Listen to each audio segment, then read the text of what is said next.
Bonjour, je suis Sylvain GILLIER et je voulais vous souhaiter la bienvenue pour cette édition 2023 du sommet en ligne Chevaux médiateurs, Chevaux guérisseurs. Aujourd'hui, je voudrais vous dire que je suis super heureux. Je suis super heureux parce que je crois profondément que les chevaux appellent les humains. Et ça fait depuis plus de 15 000 ans, il y a cet appel des chevaux. Et je suis heureux aussi parce que vous l'avez entendu, il y a plus d'1 millier d'inscriptions pour notre édition 2023 du sommet en ligne. Une vingtaine d'intervenantes et d'intervenants pour témoigner de la diversité du panorama de la médiation avec les chevaux et donc 3 journées d'interview les 12, 13, 14 décembre et une ouverture le 11 décembre, clôture du sommet le 15 décembre. En soirée, mardi, mercredi, jeudi, vous avez la possibilité d'échanger en direct avec les intervenantes et les intervenants. Je suis heureux aussi parce que chaque moment que j'ai passé à rencontrer les intervenantes à ce sommet a été précieux. Chaque moment avec les chevaux, c'est un moment précieux. Et j'ai vraiment de la gratitude que nous puissions entendre, que nous puissions comprendre les enseignements des chevaux. Ce sommet, il a été réalisé entièrement par une équipe de bénévoles. Il est diffusé entièrement gratuitement. Ça fait plusieurs centaines d'heures de travail. Alors, si vous souhaitiez soutenir notre travail, les projets de Cheval en conscience, les chevaux médiateurs, les chevaux guérisseurs, eh bien, il y a une possibilité de donner à l'association Cheval Communication sur le lien Helloasso qui se trouve en dessous de cette vidéo. Donc, merci au fond du cœur, merci. Merci à toutes nos intervenantes, à nos intervenants. Merci pour vos témoignages et pour votre relation unique avec les chevaux. Et donc aujourd'hui, nous sommes mercredi 13 décembre et donc deuxième jour de ce sommet en ligne. Et aujourd'hui, on voudrait répondre à cette question.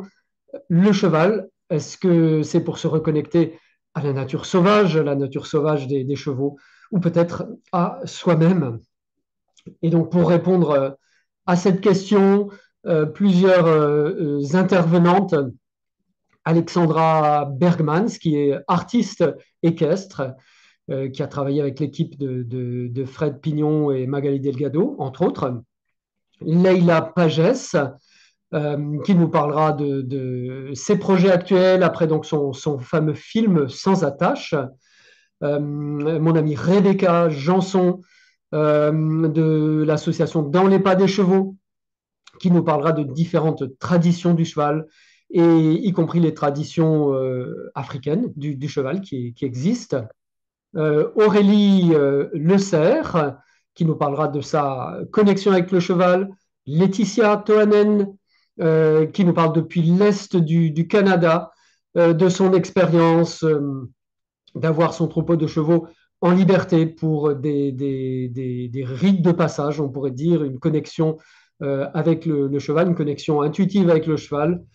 Et également le docteur Kelsay Dayle John, qui est membre enregistré de la Nation Navarro, que j'ai interviewé donc il y a à peu près 2 semaines chez elle en Arizona, et qui nous parlera des connexions, de la connexion traditionnelle avec les chevaux chez les peuples indigènes et en particulier les peuples amérindiens Navarro en Arizona, aux États-Unis. Donc voilà, tout un programme pour cette journée du 13 décembre. Vous voudriez venir nous rejoindre en direct. Et donc c'est ce soir, mercredi 13 décembre à 19h, avec le lien Zoom qui est en dessous. C'est nécessaire de vous inscrire sur Zoom pour donc questions-réponses en direct avec les intervenantes d'aujourd'hui.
I come from a horse family on both sides.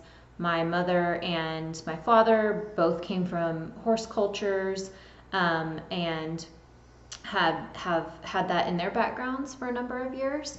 And so I was just born into relationship with horses, basically. And so I actually was put on a horse when I was quite young with my mom as a baby.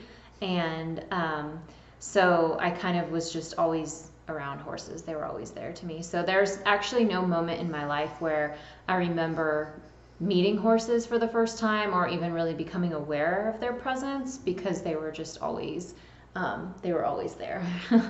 So I've definitely been like born into the horse relationship world, and grew up with horses, and mostly I just had relationships with them more than any other kind of discipline. I didn't do anything competitive with horses. We did ride our horses and trail ride quite a bit. And my dad trained our own horses. So I kind of became interested in training through that perspective. But I became interested in horses as a form of education when I was in graduate school. And the reason why is because I was very dissatisfied with the current educational system, especially as it doesn't necessarily support Native American people. And so because of that, I began to think about areas of my life where I had gained a lot of education or had learned a lot, and I kept thinking back to this really long familial and childhood relationship with horses. That's kind of where I thought, when I thought to myself, where did I learn the most? It was in those relationships with horses, but with other animals too. Yeah. So what kind of education did you have with horses and other animals? What was it something formal or? No, it was informal. It was very much like how people would describe experiential or kind of a family-based education. And it was very relational. It was more like you are, as a Navajo person, supposed to be in relationship with horses. And so then you are, and you share space with them. You grow up with them. Some people work with their horses for ranching, for working purposes. So the relationship is very close and very intertwined. And so you learn a lot from that closeness and that relationality. So I would say that was the system, as well as just sort of being thrown into situations and watching people who had the expertise and then trying to model what they were doing. And in that atmosphere, it was my parents. All right. Okay. And after this education by observation, then I understand you've been doing research also in this field with horses and with relationship with horses. And could you please explain a little bit what kind of research you've been doing? Yeah.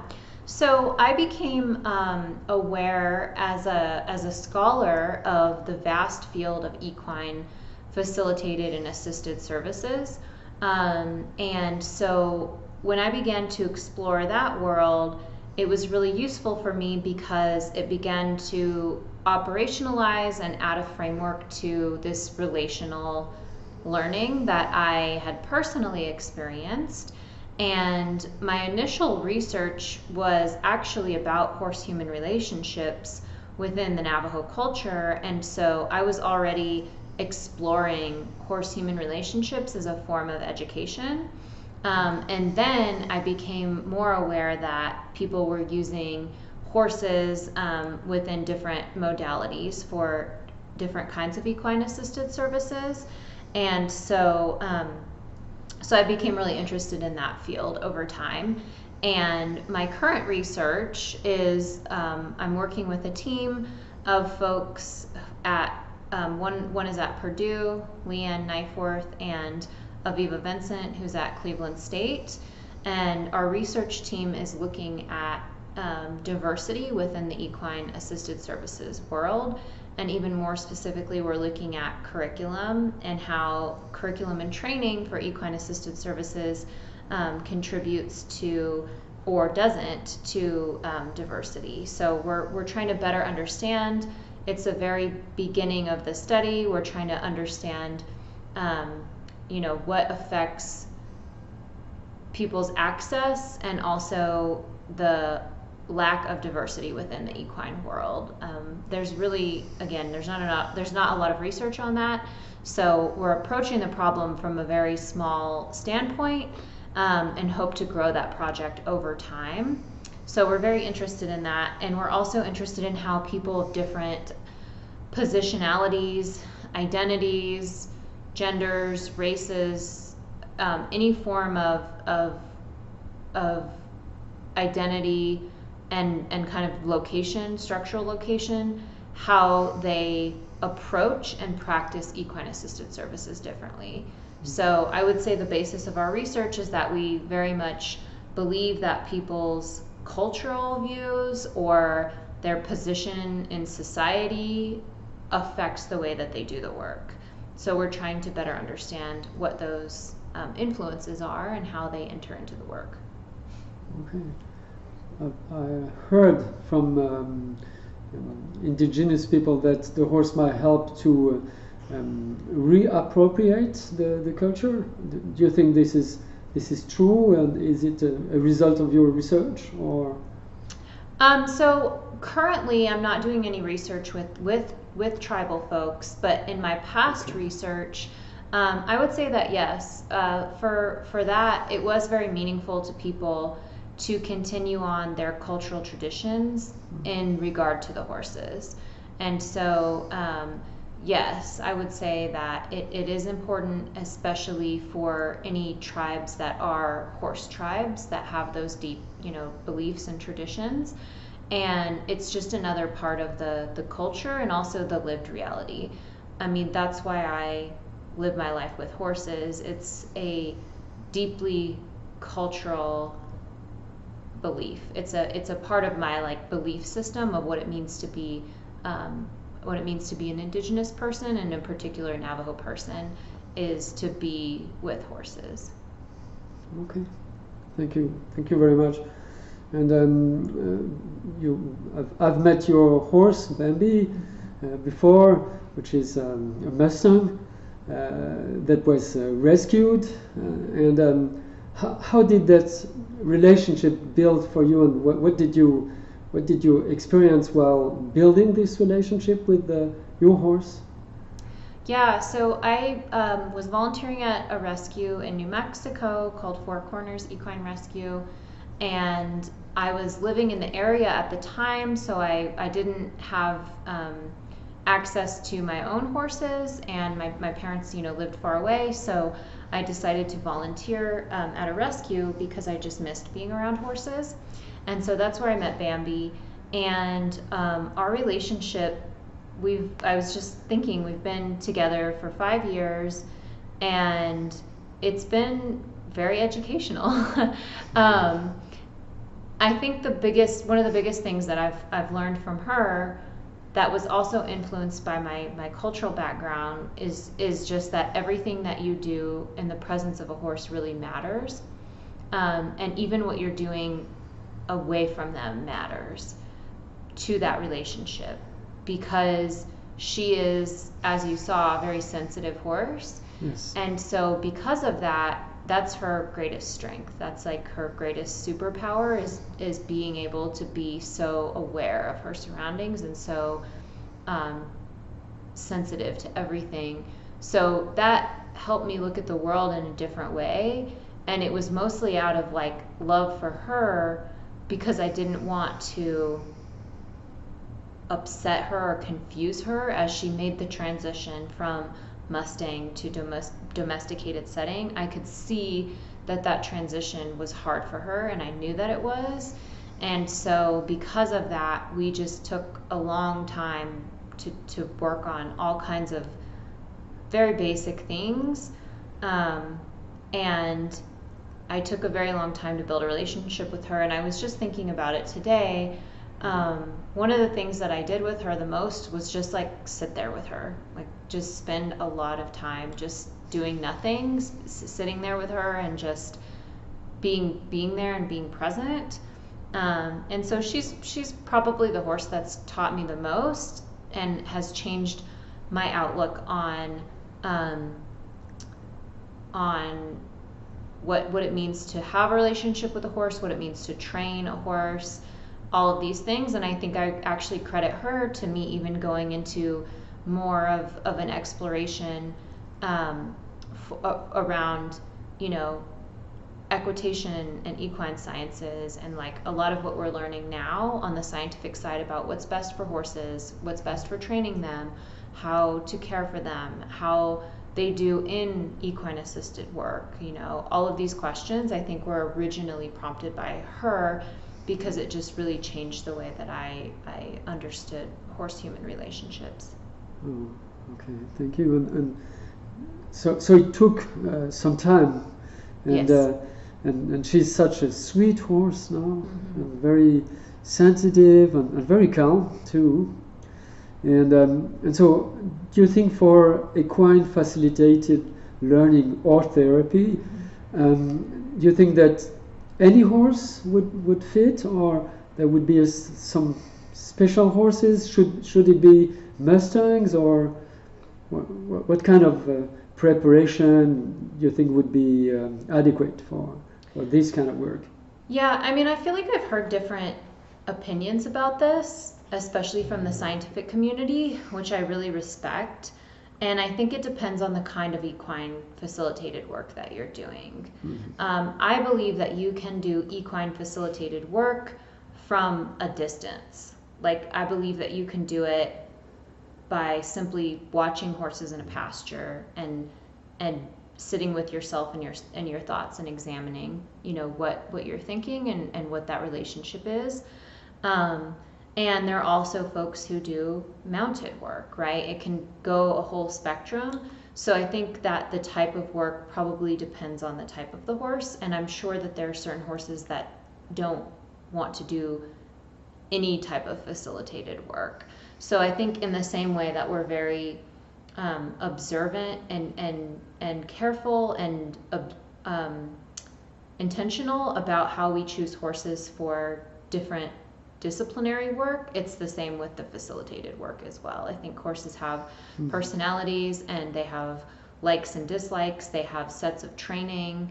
You know, obviously, I don't think it's a good idea to take a Mustang into an arena and do something with like cones and a ball and balloons and, you know, some stuff that folks do for equine facilitated work.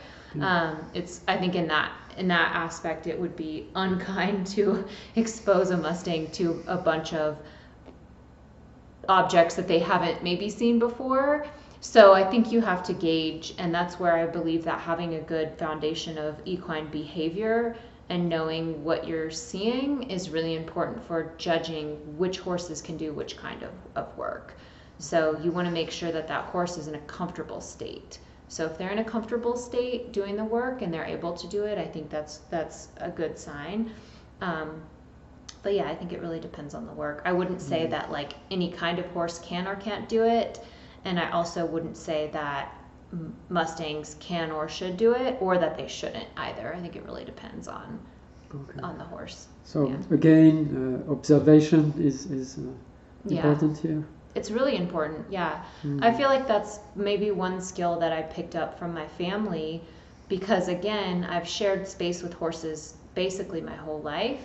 So one thing that I have, that a lot of people have who've shared space with horses, is basically a lifetime of watching and observing them. And watching and observing them in a fairly natural habitat because of the way that we manage our horses. And so because of that, I feel like I've learned so much about what they like, what they don't like, you know, how they interact when they're okay, when they're not okay, that like you just start to build those skills over time. And that's actually what a lot of scientific studies are based off of, is observation of wild herds, observation of horses that they're studying. And so I think it's a good skill for anyone who does work with horses to really just spend time watching and learning and understanding and becoming familiar. Yes, absolutely. We had an interview with Hélène Roche, which is a French scientific specialist of observation of horses, and that's pretty much what she says. Science is based on observation, actually. Mm-hmm. So thank you so much, Kelsay. And is there something that you learned with your horses and in the nature that you use in your everyday life, in your professional life, and what would it be? Yeah, I mean, so much, because I think I'm always making the connection between who I am with my horses and who I am professionally, or, as a family member, as a friend. To me, there's not a whole lot of separation. It's like who you are in the world is who you are with your horses. And so I'm constantly making those connections, and it just depends on like the day or the interaction with the horse. But I think with the two that live with us now, from Bambi, I've really learned that like everything matters, and to really just like protect the kind of like peacefulness of life. Like she's very good at just like being calm. And so I've seen how she like arranges herself to be calm. And so I've learned a lot from her about that. Our other horse, who's a gelding, is a little bit harder to handle. And so from him, I feel like I've learned how to have a little more energy and a little more boundaries and clarity in what I do, because of his personality. So from both of them, I've learned, skills. And I think too, just like relationally, it's so important to build a relationship with anyone, especially if you're going to be an educator. I think you can't train a horse very well if you don't have a relationship with them. And it's the same thing with, my students. I can't really train them very well on how to do graduate level research if we don't have a relationship. Yeah, absolutely. The horse is a teacher, also learns us how to understand things. So, Kelsay, thank you so much for this interview. And maybe to conclude, is there a place where we could read more about your ongoing research and when it will be published? Will it be with the University of Arizona or?